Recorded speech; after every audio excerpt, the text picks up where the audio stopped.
அனைவருக்கும் வணக்கம். நம்முடைய வாழ்க்கையில் பல கஷ்டமான சூழ்நிலைகள் வரும்போது எதிர்மறையான சிந்தனைகளும் நம்மளை பயமுறுத்திக்கிட்டே இருக்கும். இதை ஒரு சின்ன கதை மூலம் சொல்லலாம் அப்படின்னு நினைக்கிறேன். ஒரு அழகான காடு, அந்த காட்டில் ஒரு மான் புல் மேய்ச்சிக்கிட்டே இருக்குது. திடீர்னு பார்த்தா மின்னல், இடி மின்னலோட மழை பெய்ய ஆரம்பிக்குது. காட்டாற்று வெள்ளம் வர ஆரம்பிச்சிட்டு, இந்த இடி மின்னல் வந்ததுனால மரங்கள் எல்லாம் தீப்பற்றி எரிய ஆரம்பித்து பயங்கரமாக பயந்துருச்சு இந்த மான். சரி, இதுலேருந்து தப்பலாம் அப்படின்னு சொல்லிட்டு இடது சைடு பார்த்தா அங்கே ஒரு வேடன் கையில் வில்ல வச்சுக்கிட்டே இருக்கான். வலது பக்கம் ஒரு புலி மானை நெருங்கிக்கிட்டே இருக்குது. இந்த இக்கட்டான சூழ்நிலையில் இதிலேருந்து எப்படியாவது தப்பிக்கணும் அப்படின்னு சொல்லிட்டு மான் முயற்சி பண்ணுது. அவருடைய முழு கவனமும் எப்படியாவது இந்த குட்டியை நல்லபடியாக நம்ம ஈன்று எடுத்துடணும், அந்த உலகத்துக்கு கொண்டு வந்துடணும் அப்படிங்கிறதுல ரொம்ப ஒரு ஆர்வமாக இருக்குது.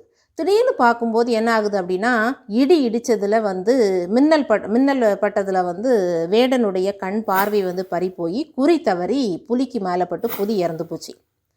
கொஞ்சம் நேரத்தில் மழை பெய்ய ஆரம்பிக்குது. மழை பெய்ததுனால அந்த தீ எல்லாமே அணைய ஆரம்பிச்சிட்டு இந்த மான் அழகான ஒரு குட்டியை ஈன்றெடுக்குது. கொஞ்சம் யோசித்து பாருங்கள், இந்த சூழ்நிலையில் மான் அவசரப்பட்டிருந்தா அதோடைய பின் விளைவுகள் வேறு மாதிரி இருந்திருக்கும். அதோடைய கவனம் முழுவதுமே ஒரே ஃபோக்கஸிங்காக இருந்ததுனால தான் அதால் என்ன பண்ண முடியுது அப்படின்னா இந்த பிரச்சனையிலேருந்து வெளியே வர முடியுது.